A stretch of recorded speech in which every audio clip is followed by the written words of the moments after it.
Hi everyone, welcome to my channel where we can go on a journey together to live our highest, truest, and most fulfilled version of ourselves. Please don't forget to subscribe, like, and share. Thank you.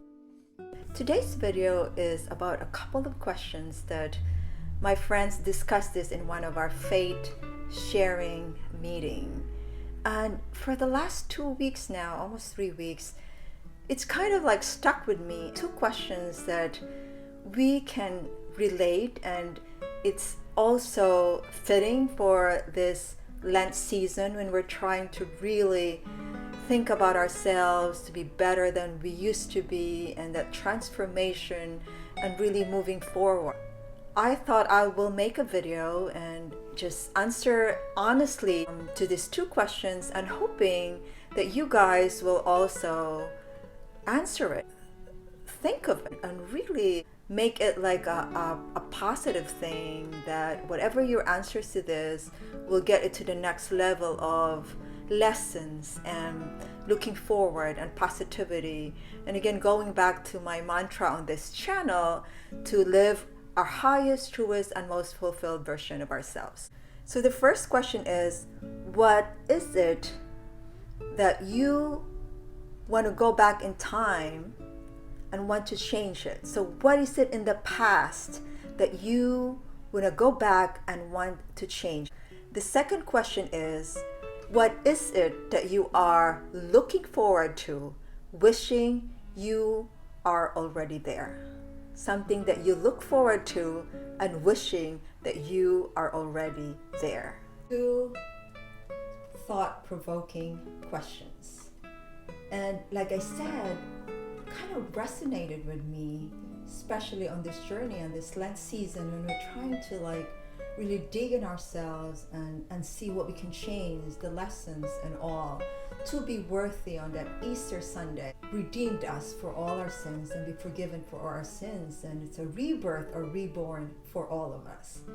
Being honest to the core, if there's one thing that I would like to go back and change, is to have spent more time with my father, take care of him.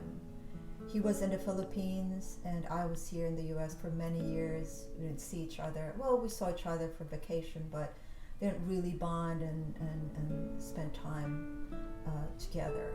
So when they finally came to the US, he had a stroke before he came to the US. And during that time, the priority of my life, work and work and work, and there's the mortgage and trying to save for education for my daughter and all the bills and all. I was working and working, and I did not have enough time or spend time with him and took care of his health conditions and all. I really learned a lesson from that. Now that I'm getting older, I'm realizing that time is the one that we cannot get back. Time is so important. I wish that I had more time with my father and took care of him. I know he has forgiven me every day. I pray that he forgave me, and I know he already did. We had a great relationship before coming here to the US. I know my intentions were not for anything bad to happen to him or any bad intentions at all in my bones, but it's just that priorities and all changed me when I came to the US. I have to admit that. It's because life is so hard, and I just want to make sure that things will be better in the future, but not realizing that the present is more important. I wish I did have the present and spend time with my father. So in a way, that was the biggest lesson, that our family is everything. And I made sure that that will not happen again. I'm pretty good in learning from the lessons, the challenges that I went through, making sure that it will not happen again. When my husband was sick, especially in the last few years that he was already bedridden, I did not care if I didn't have a job. I did not have any insurance, health insurance. I paid almost $500, $600 a month. But it was my time to take care of him. And I'm glad I did. I took care of many patients, being a nurse for many years. It was my time to take care of him. And I'm so happy I did that. It's amazing how God will provide and will be there for you too if you listen to your heart and your intentions are pure and good to serve, be there for your loved ones. He will be there to make sure you're doing all right. Will make the provision that things will happen and not to worry about. All up to Him. Prayers and faith, really believing that He will be there for you and He will be there for you. So if you have an opportunity to take care of your family, take care of loved ones, do it. It's the most wonderful feeling that you are there for them when they need you or you are most needed. The second question is, what are you looking forward to and wishing that you are already there?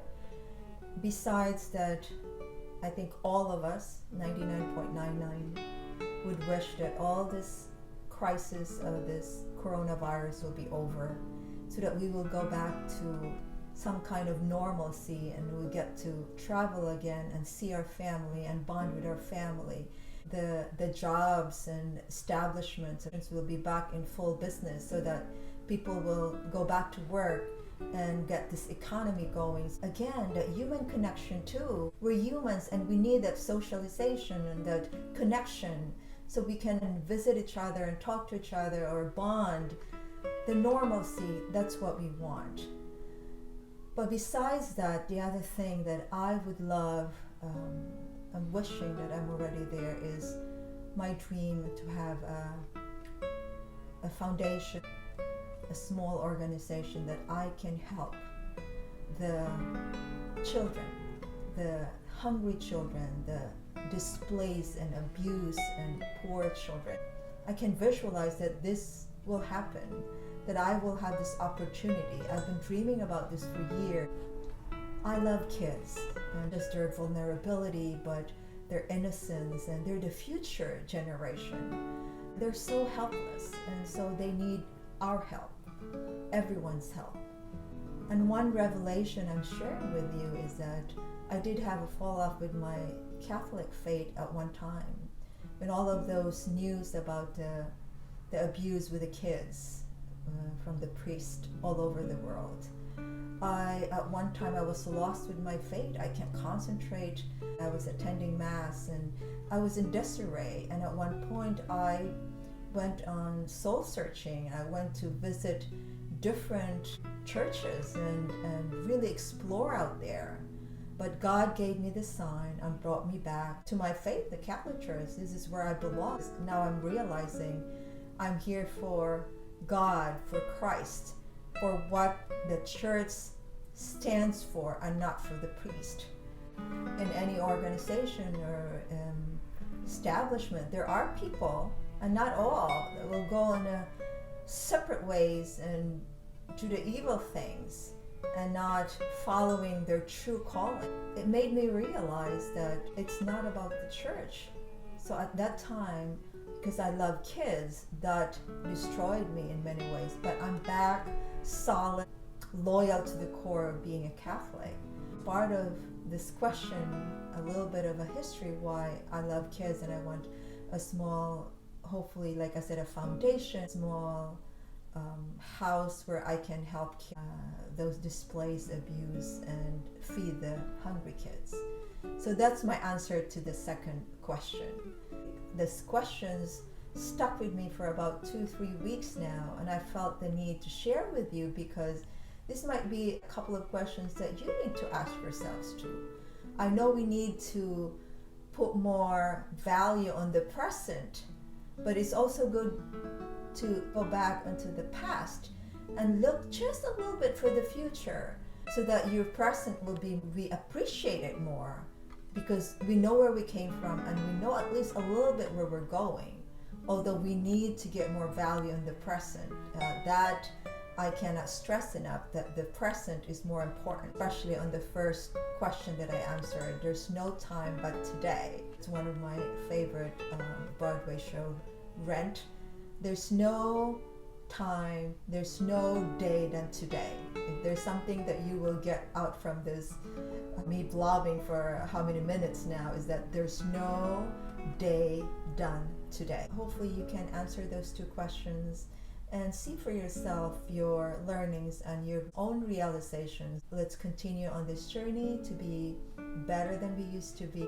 Thank you again for subscribing and be part of this family. Be kind, be loving, and be inspired. Take care, everybody. Bye-bye.